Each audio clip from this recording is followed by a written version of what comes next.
Greetings, disc golfers, and welcome back to the 2024 Chess.com Invitational presented by Discraft. This is the first stop of the season. Make sure you head over to Disc Golf Network to catch all of your live coverage this year. Thank you to our Patreon supporters. My name is Chris German, co-founder and co-owner of Gatekeeper. Subbing in for Andrew Fish, we have Nathan Johnson as well, subbing in for Nathan Queen. We're here for Chase Card, round 2. How you doing? Not too bad, yeah. We had some hot scores in round 1 on our card, so excited to see what these guys can do on the chase card for round 2. Yeah, we saw that Gavin Rathbun I mentioned at the end of round 1 that he actually had a bogey-free 5 down after we almost saw Barella. He was sitting at 8 under, took the double there on 18. As we saw, it was pretty gusty yesterday. The conditions look a little better today, but still coming down to the stretch, holes 17 and 18. Really fun ones that can kind of ruin a good round for you. Yeah, should be exciting to watch. Starting things off here on hole 1, a 357-foot par 3 uphill the entire way. Got a bit of a low ceiling with that branch that hangs over the fairway. Most players are going to opt for the flex forehand if you've got it, or just kind of a straight backhand, playing for that long sort of 2-luck. Gavin Rathbun's going to lead us off. Yeah, new sponsor this year with an open bag, I believe. Yeah, unsponsored this year, kind of coming off a bit of an injury from last season. So great to see him starting off the year strong with a nice 5 down round 1 and nice shot here on hole 1 to get his round 2 started.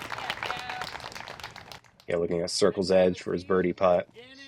And as we mentioned in round 1, theme of this course, a lot of sloping greens, especially right behind the basket. So prone to rollaways. Yep, putting definitely interesting. Makes you think about those 40, 50 footers that usually are no-brainer runs for these guys. Sometimes can get a little bit squirrely, like that putt right there from Gannon coming in at about, it's rolling back down the hill, but somewhere around 50 feet is going to be definitely a difficult decision for him. And we have Mason Ford with Team Mint Discs. I remember filming him, I believe it was 2021 Worlds, the year James won. And I just remember him being on chase card for, I think, 3 of the 5 rounds. And that was my first time filming him, and it was a very smooth game. Yeah, that was kind of his breakout performance there. Yeah, like you said, super smooth game, both forehand and backhand. Speaking of smooth games, Kyle Klein, also super smooth player. Got that signature win last year at the DGC, so we'll see if he can back that up here this first event of 2024.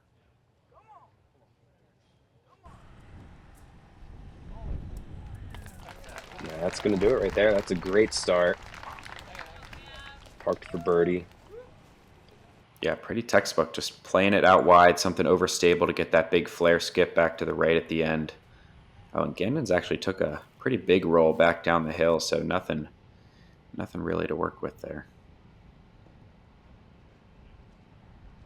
Uh-oh. And it's down. Yeah, that could have been quite nasty. That was teetering there, wasn't it?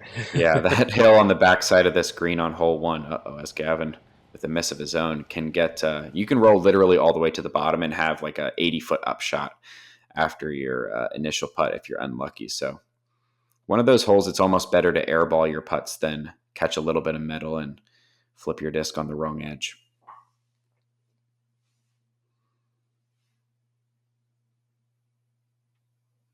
We're going to see a couple cleanups. This hole came in just around par, barely over. 70% of the field taking the par here. So I think just a little uphill, and like you said, if you're just like 50 feet or so,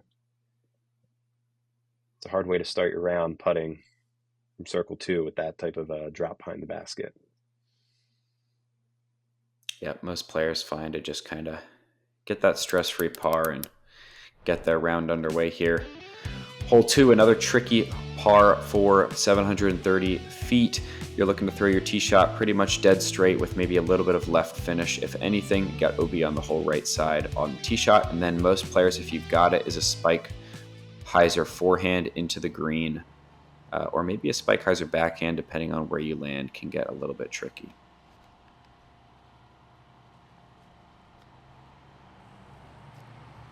There is OB on the right side there. We saw Dickerson find that in round 1. So if you pull something or turn it over, can come into play with basically an automatic bogey. Yeah, definitely the miss is to finish left, but the ideal shot is what Gavin just did right there. Just something nice and straight, little bit of left to right drift to kind of keep that disc pushing forward, and then a nice stable finish. Pretty much textbook. This is pulled from Gannon. Clip some of that Spanish moss on the right-hand side. Keeps him in the fairway, though, so should still be in position to take a straightforward par.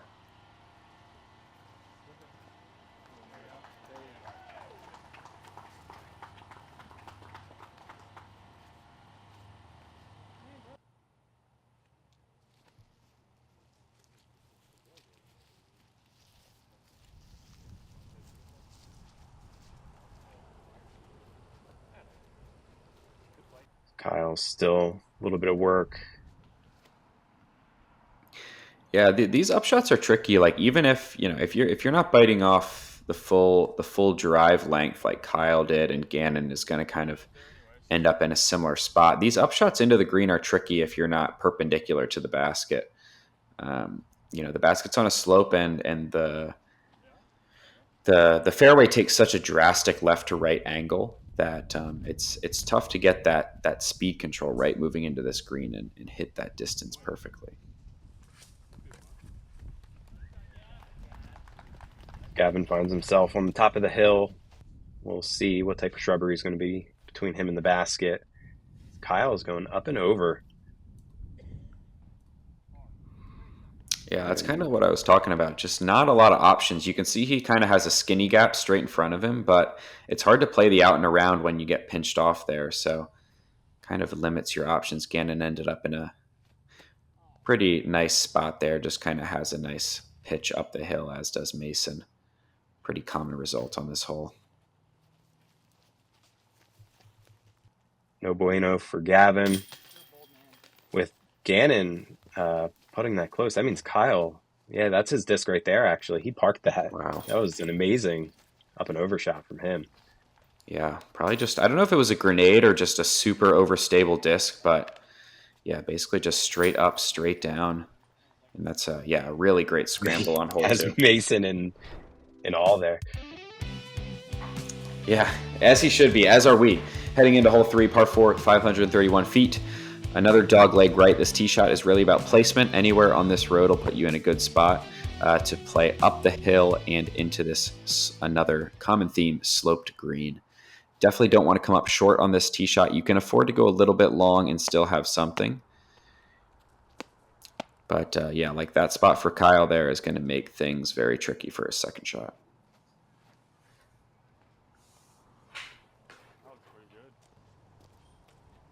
Good pull from Gavin. Center cut. Textbook right there. Yeah, that's just what you're looking for.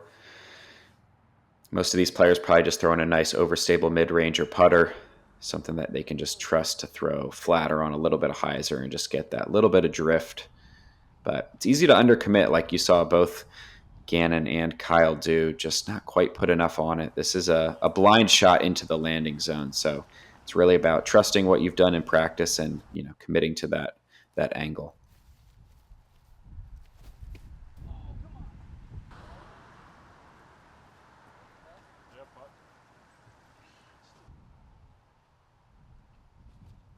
Mason's going to be putting from birdie, circle 2, and that's a great roll for Kyle. Wow.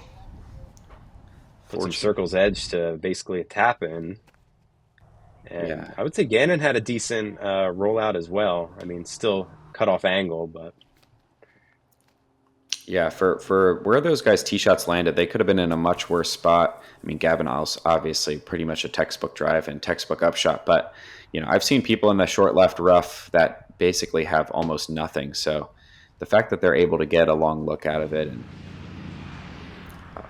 is a pretty good feat. That's got to sit.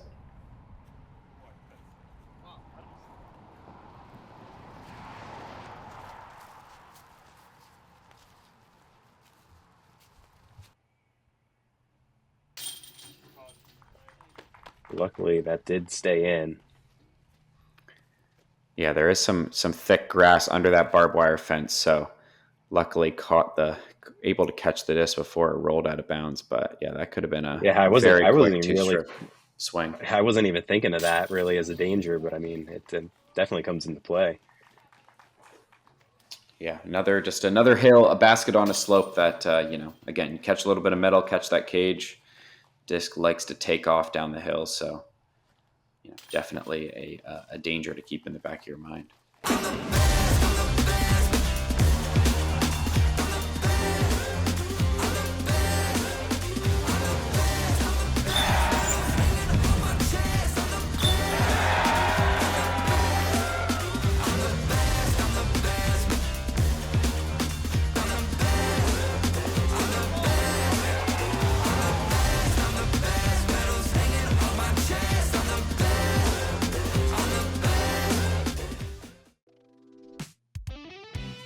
Jumping into hole 4, the hardest hole on the course, par 4, 664 feet. You've got this downhill, low ceiling tee shot looking to land you somewhere around that big tree we just flew past. And then after that, you've got 2 fairways to choose from, the drone flying the low right route. You may also see some players go flex forehand over the top of the hill, depending on where you lie after the first. Great shot from Kyle there. Yeah, we saw AB go over the top on the tee shot in round 1. That's definitely a possibility, especially with a lot less wind today compared to Friday. But looks like so far none of these players opting for that line.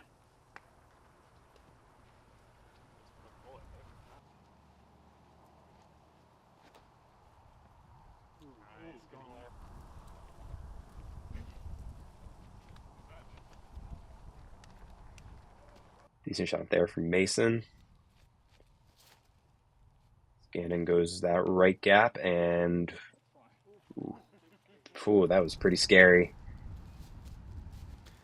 Yeah, there's 2 trees that just sit right next to that barbed wire OB line on the low side that, as this disc just absolutely takes off out of bounds. That's a really tough break. But yeah, these 2 discs or trees just are a real danger to just kicking your disc straight OB.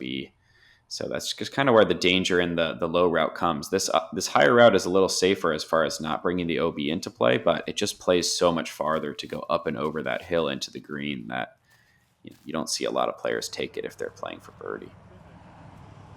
Yeah, and if you find yourself short, that takes an unfortunate roll as well. Wow. If you find yourself a little short, you can end up kind of pinched behind that bush up on the top side, and you're putting to a sloping green on the backside if you end up a little short. So, yeah, great shot from Gavin. He's looking at a tap and birdie. Or par, I'm sorry.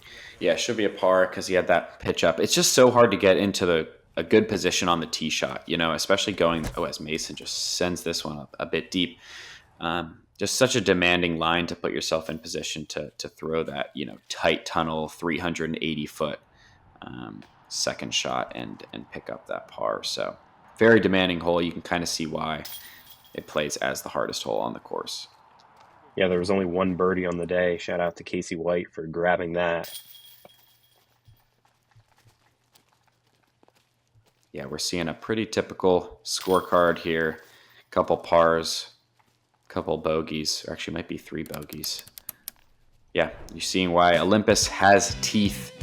The teeth continue here on hole 5 with a 408-foot par 3 over the FPO basket is a pretty good shot, getting a little bit of ground play. Most tee shots are going to end up in that gully you see about 40 feet of the basket, but if you hit the angle just right and push the backside of the fairway, you might be able to get yourself an inside the circle look.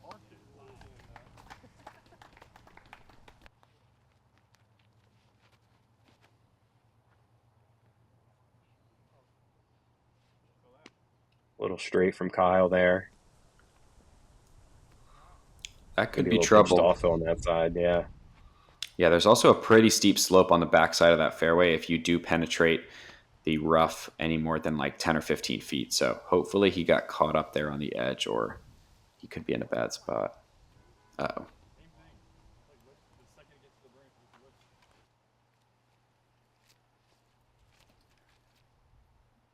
So I believe the area Mason was playing from is a casual relief area. So he does have the option to go to a drop zone. Looks like he just chose to play it from his lie because it probably gave him a little bit better angle.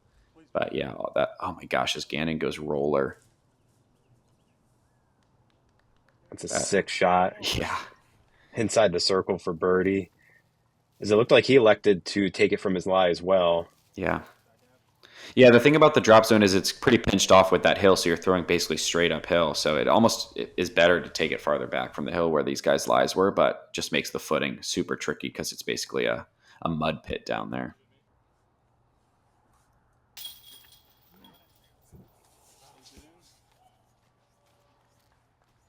Yeah, assuming these putts are made, I don't want to jinx Gannon. Nicely done. Yeah, a couple great par saves from the card. To be at the bottom of the hill or off the fairway on this hole can get you into some trouble.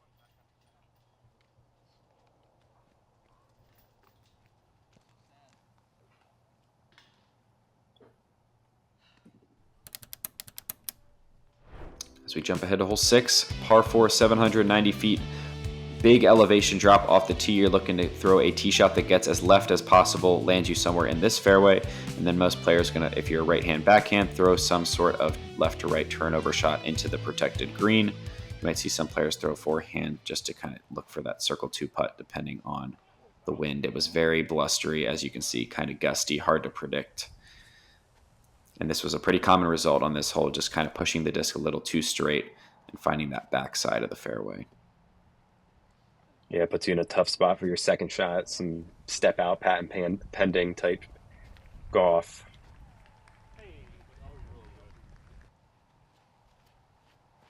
Yeah, the ideal play on this hole is to really push the ceiling and get the disc as high and left through that gap as possible. Obviously, that makes things a little scarier because you don't want to hit that first tree, but really gets you as left as possible and doesn't bring that backside into play. Yeah, Gannon looked like he found himself in a pretty decent spot. Mason's going to match that.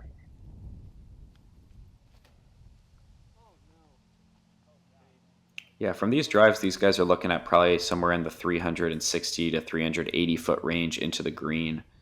Just trying to throw some sort of turnover. Tough lie for Gavin.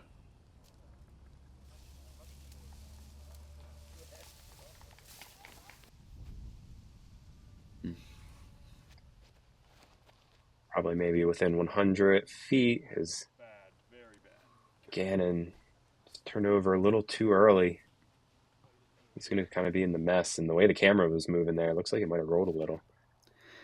Yeah, this hole is tough on this second shot because, one, it is blind, as Kyle does a pretty good job. Yeah, going to get himself a putt. But if you're off left or right and pin high on this hole, you can be 100 feet from the basket and have almost nothing. Like, you'll see what Gavin's looking at here. Like, that is a super tough Annie jump putt that he's got to work with. Just not a lot of options in that rough. So, it's really important to get that, get that line right out of the hand on the second shot, or your chances at birdie go far away. But great pickup from Kyle. Threw 2 textbook shots on the hole and really showed us how it's meant to be played. Yeah, he takes a stroke on everyone on the card, ties them up with Gavin.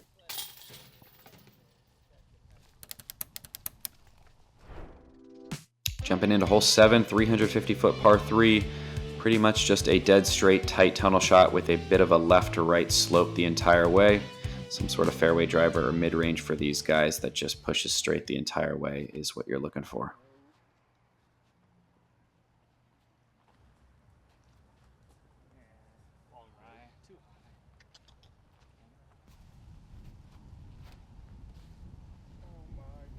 A little early left for Kyle. Gavin's going to kind of turn his over to the right side there. I would say that was a decent reaction after finding the ceiling there for Gannon. Yeah, none of these guys able to hit the gap so far. Let's see if Mason can make the correction. Oh, yeah. Oh. All right. That was all right. Yeah, it could have been worse, but just a perfect shot catches that last tree. Is going to leave him at circle's edge. What could have been a park job. So unfortunate break, but still a good shot. Gavin finds a lane. Gannon gives his a bid. You want to be careful with these long putts. Like that air ball from Kyle is going to leave him a really tricky 12-footer coming back. Oh, and Mason a bit high too, so he's going to have that same putt. There you go. Happens quick out here.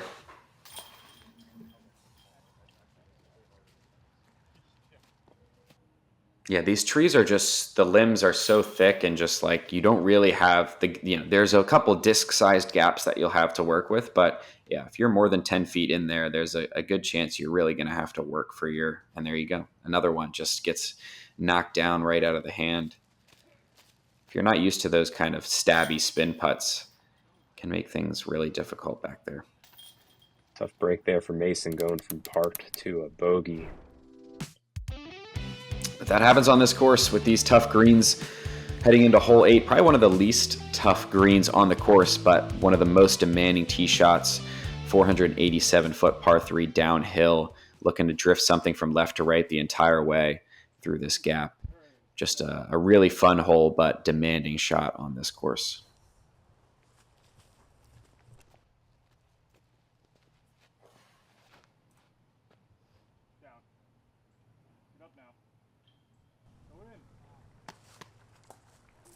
Great shot there from Gannon. Wow.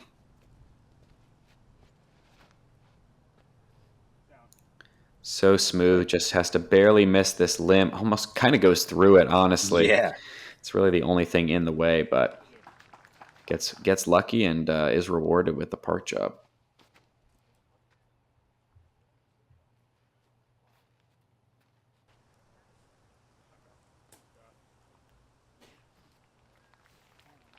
Looks like Kyle's going to have himself maybe 40 feet for the birdie look.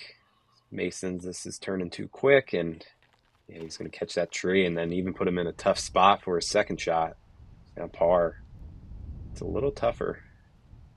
Yeah, if you're not right in the middle on this hole, it makes the scrambling pretty tough. The rough is very thick on either side of the fairway, so I think this is Gavin pitching out from the left side, and there you go, going to leave himself a circle 2 look to save his par. Do you see the heavy rough as it being just a newer iteration of the course, or do you think it's going to stay pretty rough as the years go on in this course? Kind of like Northwood is slowly kind of maturing, or do you think this course is already pretty?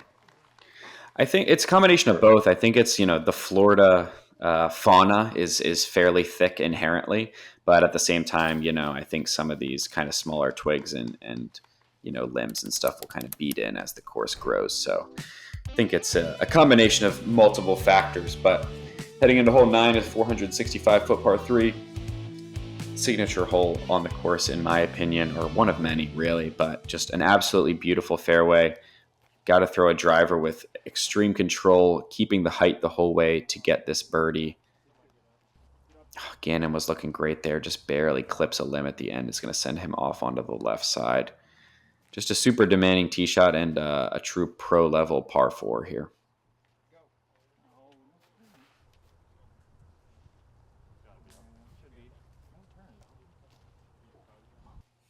Kyle's going to be over there. Circle 2 land.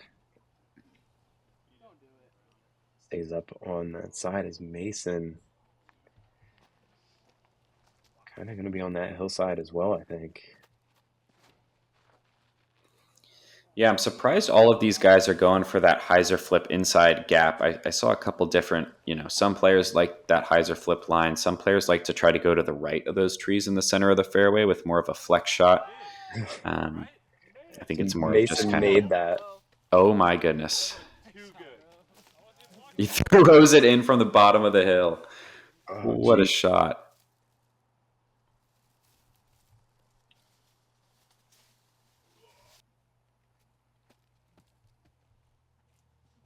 Gavin taking step putt literal there.